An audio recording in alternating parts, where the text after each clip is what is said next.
Hello student, आज की video class 12 के बच्चों के लिए काफी इंपॉर्टेंट है। इस वीडियो को लाइक कर देना है और अंत तक देखना है, क्योंकि आज की इस वीडियो में वायरल मॉडल पेपर लेकर आ चुके हैं, जो खुद यूपी बोर्ड ने इसको जारी किया है, वायरल कर दिया है। और इस मॉडल पेपर को पढ़ने से आपको बहुत फायदा होगा।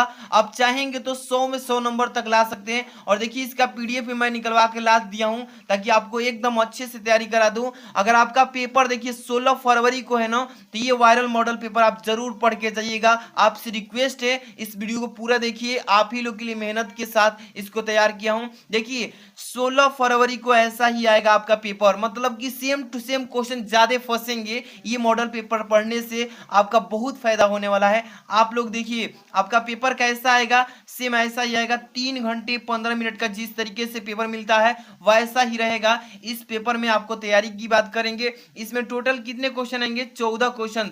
आपके बोर्ड एग्जाम में 14 क्वेश्चंस रहेंगे इस बार। और ऐसा ही आएगा पेपर जिस तरीके से इस वीडियो में डिस्कस करने वाले हैं, ठीक है। और देखिए, वीडियो को बस लास्ट तक देखना है। प्लीज आप लोग लाइक करके और दूसरे बच्चों में भी शेयर कीजिए, और इस चैनल को सब्सक्राइब करके जुड़ जाइए, आपको डेली वीडियोस मिलेंगी। सबसे पहले नंबर, ये जो मॉडल पेपर है वायरल है, ये सामान्य हिंदी बच्चों के लिए है, ठीक है ना। आपको दिख रहा होगा, समय दिख रहा है ना, 3 घंटे 15 मिनट दिया गया है इसमें। पूर्णांक 100 नंबर का, ये 100 नंबर का पेपर आएगा आपका। अब चलिए खंड वाइज क्वेश्चन स्टार्ट करते हैं, एक एक क्वेश्चन को अच्छे से समझा देते हैं, ताकि कोई भी प्रॉब्लम एग्जाम में ना हो। चलिए देखिए, सबसे पहला खंड जो है क है। इसमें पहला क्वेश्चन जो आएगा आपका गद्य से 5 बहुविकल्पी आएगा, 5 नंबर का, ठीक है। शिक्षा का उद्देश्य निबंध के लेखक पूछा है। आपको मैं डायरेक्ट यहाँ पे आंसर बताऊंगा, बहुविकल्पी यानी चारों ऑप्शंस नहीं पढ़ूंगा। टाइम बचाना है आपका, और ज्यादा मतलब कि फोकस करना है, मतलब मेन पॉइंट पे, ठीक है। शिक्षा का उद्देश्य निबंध के लेखक कौन है? तो आपके संपूर्णानंद जी हो जाएंगे। कौन है? संपूर्णानंद जी। अब देखिए, इसके बाद लल्लू लाल की रचना कौन सी है?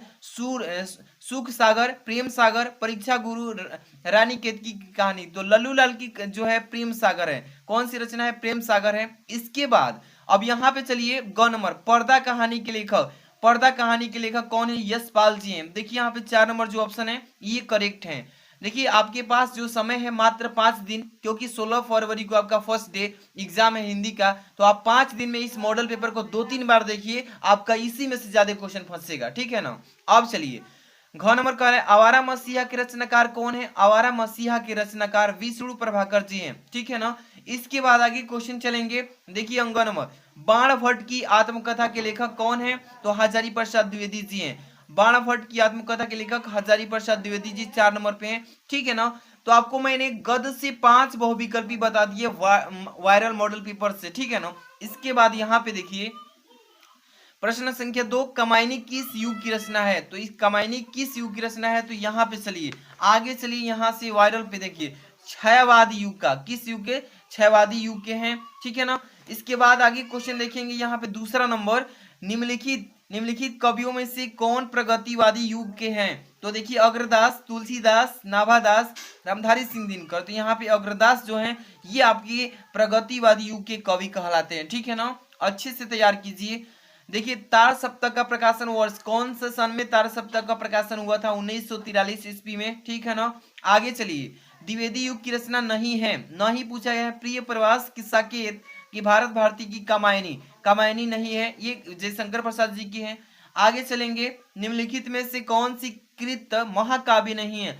रामचरितमानस, साकेत, पद्मावत, मामा।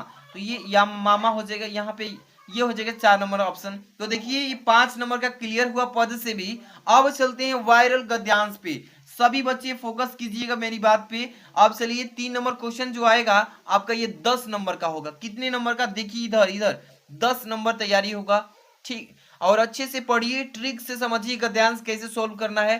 पहला नंबर कह रहे कि ये गद्यांश है कि धरती माता की कोख में जो अमूल्य निधियां भरी हैं, जिनके कारण वह वसुंधरा कहलाती हैं, उससे कौन परिचित न होना चाहेगा?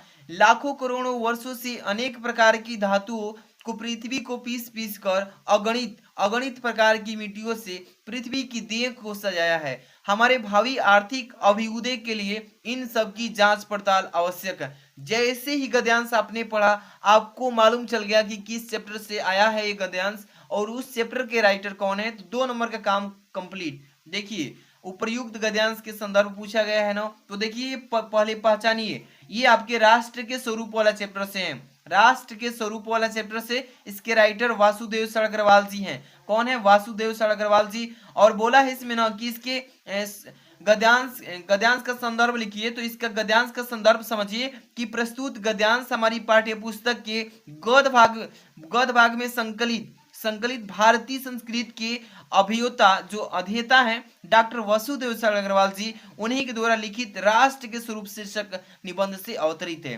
ठीक है ना। तो आपको समझ में आ गया, पहला का संदर्भ लिख ही लेंगे। आगे चलिए थोड़ा सा इधर देख लेते हैं, क्यों लिखा है इसमें ना कि धरती वसुंधरा क्यों कहलाती है। तो आपको मालूम है कि धरती में जो है अमूल्य निधियां पड़ी है। पृथ्वी को वसुंधरा इसलिए कहा जाता है क्योंकि पृथ्वी में विभिन्न प्रकार की मूल्यवान वस्तुएं पड़ी हैं। देखिए रेखांकित अंश की व्याख्या करना है। अब पृथ्वी की देह को किसने सजाया है, इसके बाद भावी आर्थिक अभ्युदय हमें क्या करना चाहिए। तो देखिए इसमें 5 क्वेश्चन रहेंगे, 2-2 नंबर के रहेंगे सभी क्वेश्चंस। तो आपको कितने नंबर मिलेगा? 10 नंबर। तो आप लोग अच्छे से इसको तैयार कर लिए होंगे शायद, और अच्छे से तैयारी कर लेना है। आगे हम लोग चलेंगे। यहाँ पे देखिए अथवा में भी क्वेश्चन दिया रहेगा, इसको भी चाहे तो कर सकते हैं या पहला वाला को कर सकते हैं, लेकिन कोई एक ही करना है।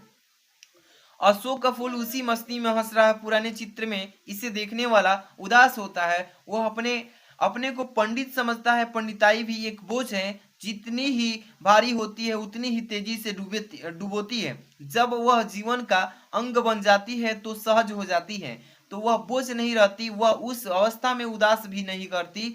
कहाँ अशोक का कुछ भी नहीं बिगड़ा है। देखिए कितनी मस्ती में झूम रहा है। कालिदास इसका रस ले सके थे।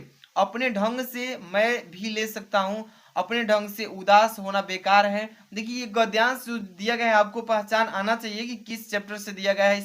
इसमें भी 5 क्वेश्चंस रहेंगे। देखिए 5 क्वेश्चंस रहेंगे, आप चाहें तो कोई एक गद्यांश कर सकते हैं।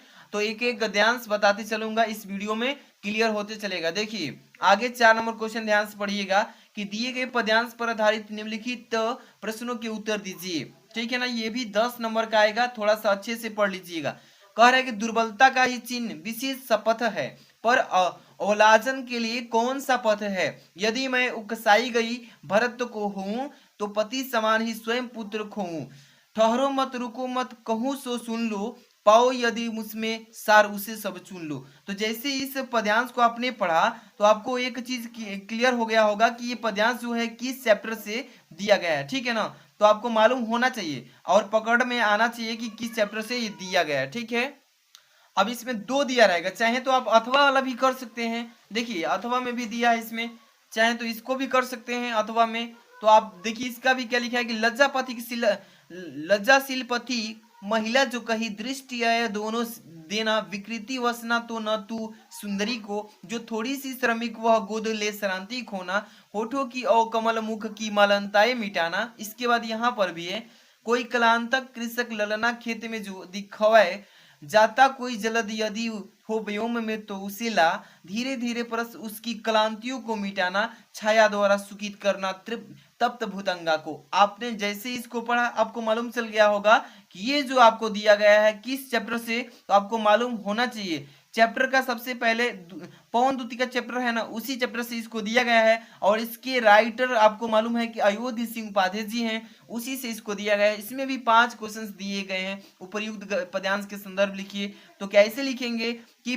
प्रस्तुत पद महाकवि अयोध्या सिंह उपाध्याय हरिऔध जी के द्वारा प्रिय प्रवास से हमारी पाठ्य पुस्तक के पद भाग में संकलित पवन द्युति का पाठ से लिया गया है शीर्षक से। इसमें जितने भी क्वेश्चंस दिए रहेंगे आप लोग अच्छे से पढ़ लीजिएगा। ठीक है। इसी में से पेपर में क्वेश्चन आएंगे, 100% तैयार करके जाना है। इसके बाद 5 नंबर क्वेश्चन दिया है कि निम्नलिखित में से किसी लेखक का साहित्यिक परिचय देती हो उनकी प्रमुख रचना का लिखिए। ठीक है ना। चलिए यहाँ पे जीवन परिचय थोड़ा इंपॉर्टेंट सी जो है उसको मैं बता देता हूँ, अच्छे से रिविजन करके जाना है पेपर में, एक भी क्वेश्चन छोड़कर नहीं आना है। आचार्य हजारी प्रसाद द्विवेदी जी का दिया है, एपीजे अब्दुल कलाम, वासुदेव साळकरवाल, 3 दिया है जीवन परिचय। इसमें से किसी एक को जीवन परिचय के साथ साहित्यिक परिचय लिखना है। तो आप लोग इसमें से मैं बता देता हूँ, पहला जो दिया है इसको आप मतलब कि 100% तैयार करके जाना, ये आएगा ही आएगा।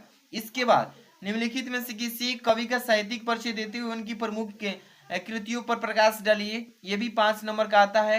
मैथिली शरणगुप्त जी, यहाँ पे मैथिली शरणगुप्त जी पहला है, दूसरा सुमित्रा नंदन पंत जी है, तीसरा रामधारी सिंह दिनकर। तो आप लोग इसमें से दो को अच्छे से पढ़ लीजिए, एक मैथिली शरणगुप्त जी का, एक रामधारी सिंह दिनकर। इनका भी जीवन परिचय के साथ साहित्यिक परिचय लिखना पड़ेगा, तब जाके 5 नंबर मिलेगा, ठीक है ना। तो अच्छे से रिवीजन करके जाना। 6 नंबर क्वेश्चन, बहादुर अथवा पंचलाइट कहानी के उद्देश्यों पर प्रकाश डालिए और इस शब्द का सीमा 80 शब्दों में लिखना है, और ये 5 नंबर का पेपर में आएगा। तो आप लोग अच्छे से पढ़कर जाना। इसके बाद अथवा में ध्रुवी कहानी का कथानक वस्तु पर अपने शब्दों में लिखिए। तो देखिए इसमें से किसी एक को ही करना है, तो अच्छे से पढ़ के जाना। इसके बाद 7 नंबर जो है, स्वपठित खंड काव्य के आधार पर किसी एक खंड के एक प्रश्न का उत्तर दीजिएगा। ये भी 5 नंबर का आएगा। ध्यान समझिए, ये जो प्रश्न आता है जिलावार आता है कि किस जिले से आप हैं, उस जिला के लिए प्रश्न अलग अलग तैयार किया जाता है। तो आप किस जिले से हैं कमेंट बॉक्स में लिख दीजिएगा, उसके हिसाब से मैं इंपॉर्टेंट क्वेश्चन आपको सेंड कर दूंगा, ठीक है। आगे चलिए, इसमें देखिए सभी क्वेश्चंस दिए हैं आपके अलग अलग जिले के। उत्तर प्रदेश में टोटल 75 जिले हैं, सभी में अलग अलग क्वेश्चन आते हैं, ठीक है ना। अब चलेंगे हम लोग खंड ख से स्टार्ट करेंगे, और ये जो आता है 50 नंबर का, यहाँ से भी तैयारी कराना है।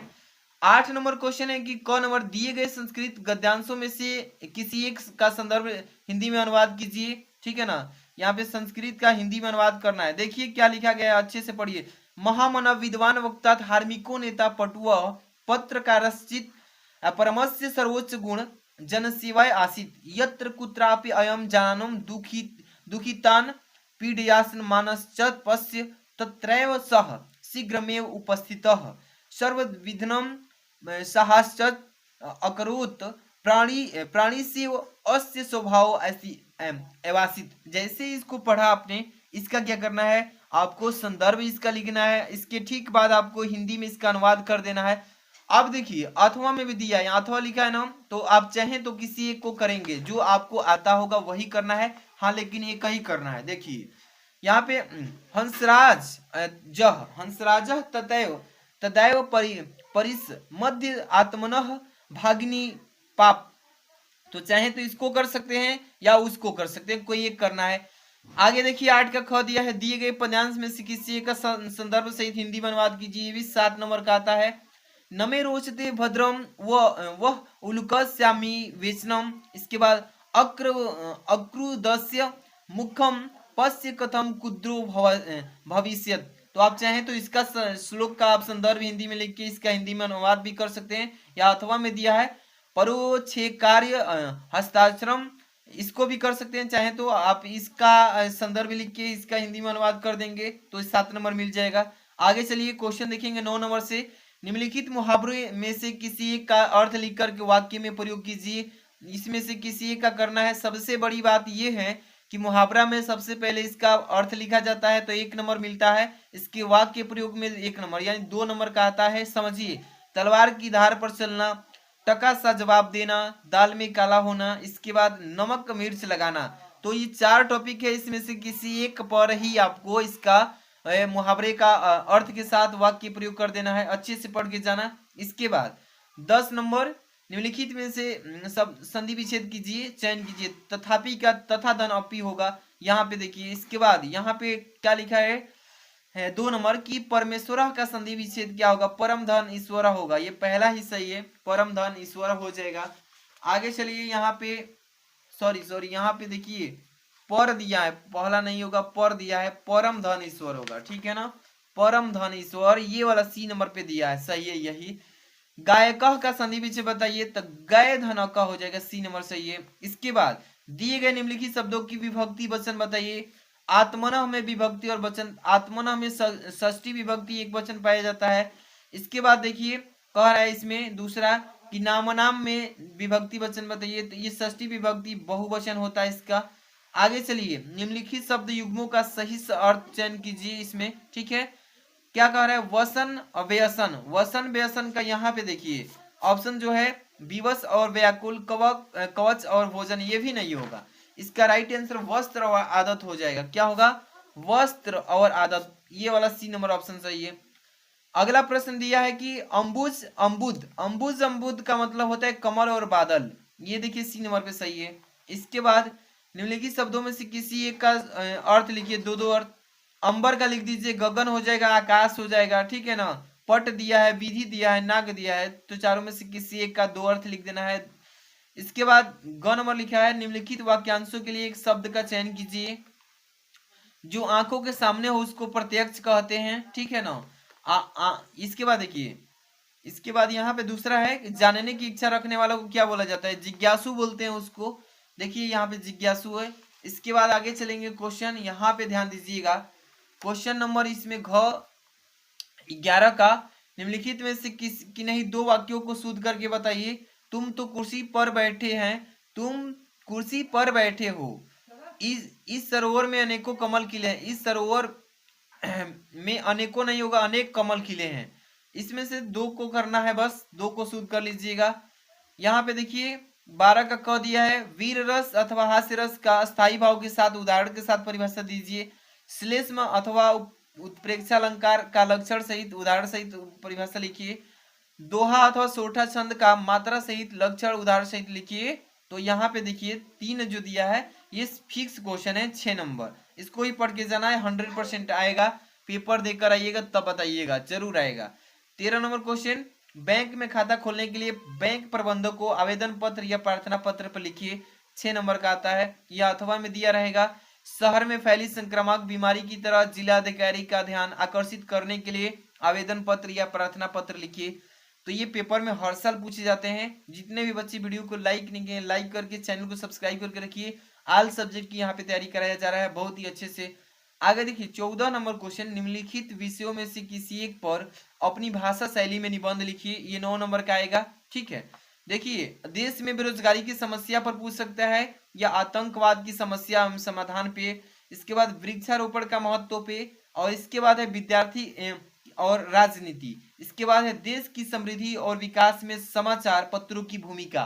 तो टोटल इसमें 5 मतलब ऑप्शन रहेंगे, आपको किसी एक पे निबंध लिखना है। और ये जो बच्चा वायरल मॉडल पेपर पढ़ के जाता है तो इसमें से समझिए कि उसकी तैयारी बहुत अच्छी होगी, हिंदी में एकदम अच्छा नंबर लेकर आएगा। तो इस वीडियो को लाइक कर दीजिए, चैनल पर नए तो सब्सक्राइब करके बेल आइकन हिट रखिए। और इसका फुल मॉडल पेपर का सोल्यूशन चाहते हैं, पूरा A to Z सोल्यूशन, तो आपको क्या करना है, देखिए मैं दिखाता हूं। यहाँ पे यही है मॉडल पेपर, देखिए यहाँ पे दिख रहा है ना, तैयारी 2023 हिंदी मॉडल पेपर लिखा है ना, बोर्ड द्वारा जारी। सेम ऐसा ही आएगा पेपर, हल सही। देखिए यहाँ पे यूट्यूब स्टडी सर्च कीजिएगा, क्या सर्च करना है, YouTube study model paper 2023 Hindi. तो फटाक से आएगा ऐसे ही। यहाँ पे 2 भाग में बने, हम दोनों भाग देख लीजिएगा। और देखिए इसको बहुत ही अच्छे से तैयारी कराएगा। इसमें देखिए 11 मिलियन बच्चे, सॉरी 11 लाख बच्चे इसको देखें अभी। तो आप लोग जल्दी से जाकर के इसको सर्च कीजिए और तैयारी कीजिए। मिलते हैं नेक्स्ट वीडियो में। Thanks for watching.